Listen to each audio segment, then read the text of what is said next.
prepare ko muna yung mga gifts ko. Una, itong aking souvenir para sa kanilang dalawa. Ito yung astig cup. Alright? And then, syempre, meron din akong binalot na Super Lola bagoong. Dalawang flavor yan. Mayroong sweet at syempre, merong spicy. Okay. Ngayon, babalutin ko ito. After kong balutin yan, gusto ko makita nyo. Naghanda ako ng aking susuotin for this special day.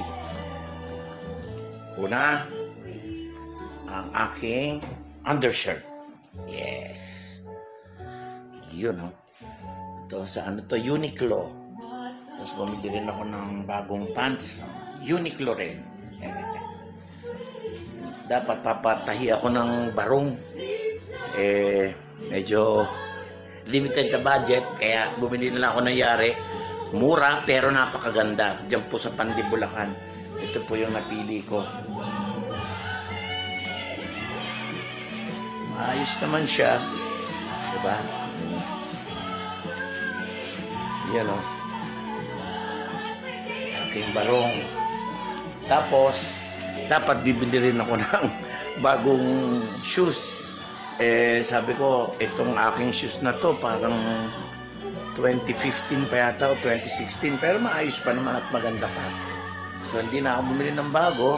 Sinyahin ko lang. Konting puna, shiny. Shiny na ulit. So, ito yung magiging aking shoes. At, alam nyo ba kung ano okasyon today?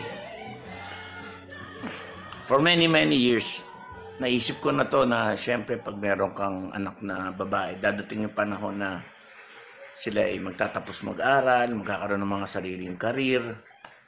At eto na nga.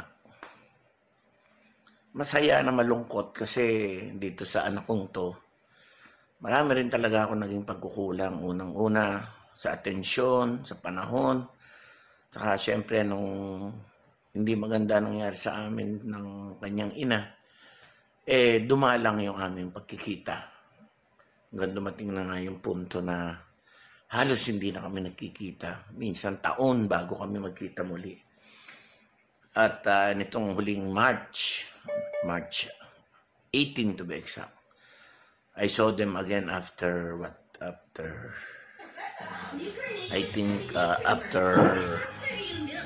after mga 5 years.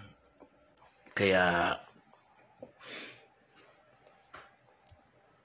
kitang-kita kami and actually naiyak ako nung papunta.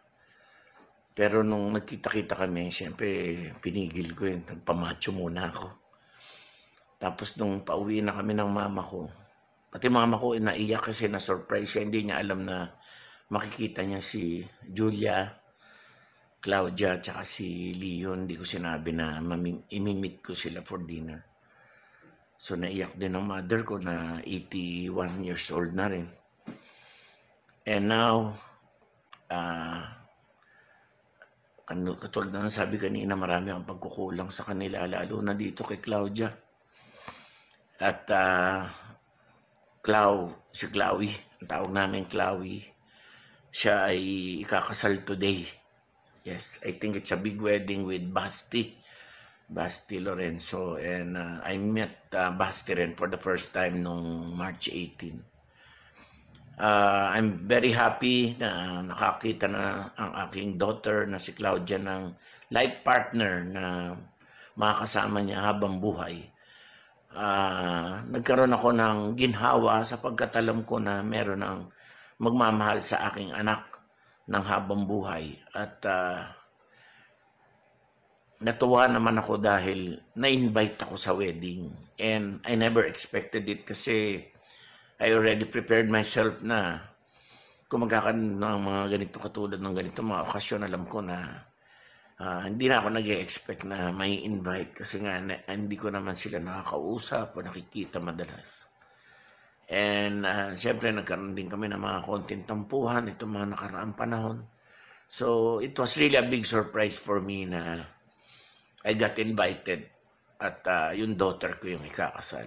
Anyway, to Claudia and Basti, I'm so very happy for you, and I know that God will bless your wedding. God will bless both of you, and sana magkaroon ako ng apo sa inyo dahil wala pa akong apo sa edad ko. So, ang wish ko, sana mabigyan niyo ako ng apo bago ako pumanaw man lang. Again, congratulations sa inyong wedding, and I love you both. I love you both. And sana magkaroon pa rin tayo ng communication hanggang sa matapos ang wedding or after the wedding. Sana magkaroon pa rin tayo ng continued communication kasi Chloe, gusto ko rin syempre makabawi sa iyo. Ang dami kong pagkukulang sa iyo. Grabe.